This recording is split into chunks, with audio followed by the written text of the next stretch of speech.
Hi, welcome to RCKicks. On today's show, something a little bit different. Check this. I've been sent this by a patron, Jonas. Massive thanks. He reached out and said he wanted to send me something, and I'm not quite sure what's in this. He did give me a few hints, so let's open it up, take a look at it, and see what he sent me. Jonas, what are you like? Jonas has been watching the show for ages, also being a very active commenter, a viewer, patron, and I probably talk to him every 2 days. So massive thanks for coming along on this journey. Right, let's open this up. What have I got here? Screwdriver. Right, so no idea, but the box is way bigger than I expected it to be. I actually thought it was a car that was supposed to be coming from China at one point, because it was delivered when I wasn't here. So let's take a look and see what he said.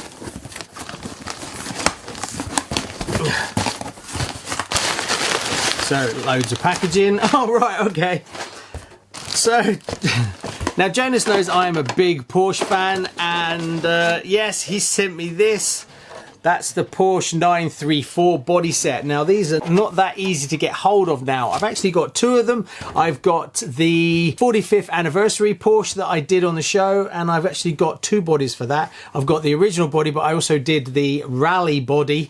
Then also I have the Tamiya limited edition one, which is the 333 or 300, I can't remember, limited edition run. But I've always wanted to do the bright red Jägermeister one. So this will let me do it, as these are not that easy to find in the UK. And also he sent me all the parts for it as well, because it has a lot of extra bits. It's got the rear wing, the wing mirrors, then it's got all the light buckets, which is another reason why I really like this one. Yeah, and all the bits and pieces to make it work. So a massive thanks to him for that, because these are not easy to get hold of, and people are asking some pretty silly money on these. So yeah, that's fantastic. Thanks very much. What else have we got? It's the Javelin roll cage. Now the Javelin from Kyosho came out with orange. I wasn't a big fan of that, and they do lots of different versions. You can get white, yellow, or like a neon colour, black, and a few others. So yeah, massive thanks for sending me that. I am tempted, because I actually finally, after a long time, found a set of white ones for my Javelin. But I've always wanted to do a different colour, so I might do that. Massive thanks, because these are just not easy to find. What else have we? Oh right, okay. Now a lot of you will know I'm a big fan of the Genova. Now the Genova by G-Force came out in Japan only, and when this came out I managed to import one, and I was very early to importing it before there was any upgrade parts for this whatsoever. Now you can get quite a few upgrade parts for it, but the problem is, being that it's only in Japan, it's much harder and more expensive to get them and ship them to the UK, as there's no importer whatsoever. So you can imagine, if you're buying something that's quite small, it works out very expensive to ship them. Also, resellers that are selling them in Japan usually put them on eBay, for instance, not eBay, put them on Amazon Japan. And because they're small, with the markup and then the import and the shipping, you're basically almost paying double the price for them. So it's not that easy to justify spending such a large amount on upgrades. So what has he sent me? He sent me the aluminium big bore rear damper set, which is fantastic, and yeah, the front set as well. So that means I can upgrade it. So massive thank you, because in the UK these are super expensive. Oh, it's also included some alloy hex wheel adapters, and what's this last thing here? Oh, and some damper rings that go inside them, I guess. And he's also shipped me a G-Force motor, brushless motor. So that's super cool, because I've wanted these for a long time. Well, I think that pretty much covers everything we got. So I'll tell you what we should do. I'll get rid of all this, and we're going to fit these now, because I'm super excited about that. Also, I think what I should do is at least once take it for racing, just to see what it's like putting the Genova around the track. So now I've got these, that's definitely something we should try, right? Right, I'll snap my fingers and we'll get installing these. So I've laid out the shocks. Aren't they gorgeous? Look at that, absolutely beautiful. So much so, look who's come to have a nose. Yes, I love the colour. Not too sure if it goes with the box art orange, but if you did a darker colour body, I think these would look lovely. Quality is definitely there though. Really nice. One thing that's strange it says to put 400 weight in the front and the rear, which works out to be 35 in old money. So I think I'm going to go a little bit heavier in the rear than the front, just purely for that extra weight. So right, let's get them built. Now obviously, being that these are only supposed to be in Japan, all the instructions are in Japanese. So yeah, the first thing was this one up here, and I had to get my measuring tool out. As it turns out, it's those little ones up there. So I've done 2, and it goes under like this, and then you just screw it on. But I assumed it would be something more like that, but it's not. So just to make sure you check, whereas I thought those were actually what went over the caps on the end there, but they don't. So putting these together, you've got to take your time a little bit, as the instructions don't help you sometimes. You've got to just measure everything to make sure it's in the right thing, in the right spot. Some are more obvious than others. What was nice is it actually said here what the weight was, the CST, so that gave you that information. But as for all the rest, I have no idea. Right, so I've put the bands on the outside, and I've done 2 of these go in, and then these 2 plastic bits go on top, which is this bit here. That's the blue one, and then this is the one I've just put in. Now that is quite stiff to put in, so make sure you push it down properly. Put a little bit of oil in there as well before you do the second one. It makes life a little bit easier.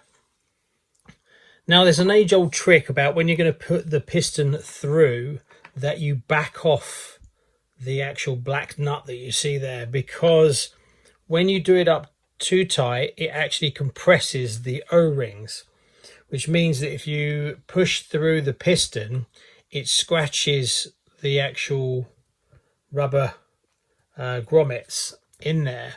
So the idea is you back it off so it's not compressed, and then you can push it through. These are definitely those. So when you build yours, you definitely don't want to have the black nut on there. Just push it through gently and then put the black nut up, I found, because it's very tight, and if you force it, you might end up damaging the O-rings inside. Another one, a little tip that if you might not know, is when you're fitting the O-rings to the collars for the adjustable height, 100% put some oil in it, around it, inside it, as well as put a little bit on the thread, then wipe it off, because it makes your life so much easier adjusting them once you've built them. If you do it dry and just put the rubber ring and do them up, it's so much friction that when you go to adjust them on the cars, it's really difficult. Speaking from experience, because I missed one when I built my RC10 B6.4 here, and this side I did dry, and now it's a right pain. So much so I'm going to actually take it off and re-oil it, because I can do the others really fast, but I struggle on this one. So if you don't, definitely want to do that, because it turns into be a right pain. So there you go, that's them all built. I actually ended up putting 35 in both, because I put 40 in the rear and it did feel very heavy. So I went back to 35 across, but we'll fit them on the car and then we'll see how it feels. I might obviously have to change to different oils once I've driven it, but I honestly don't know, so we're going to stick with that.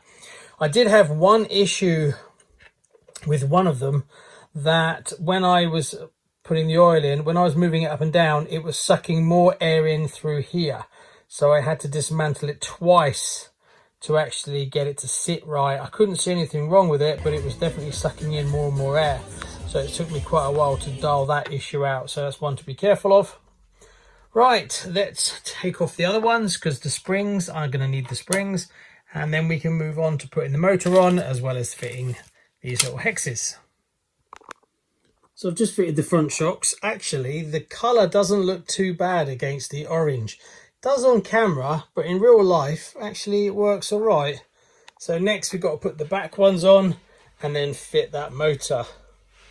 Then I think what I'm going to do is I'm going to buy the G-Force ESC and have that.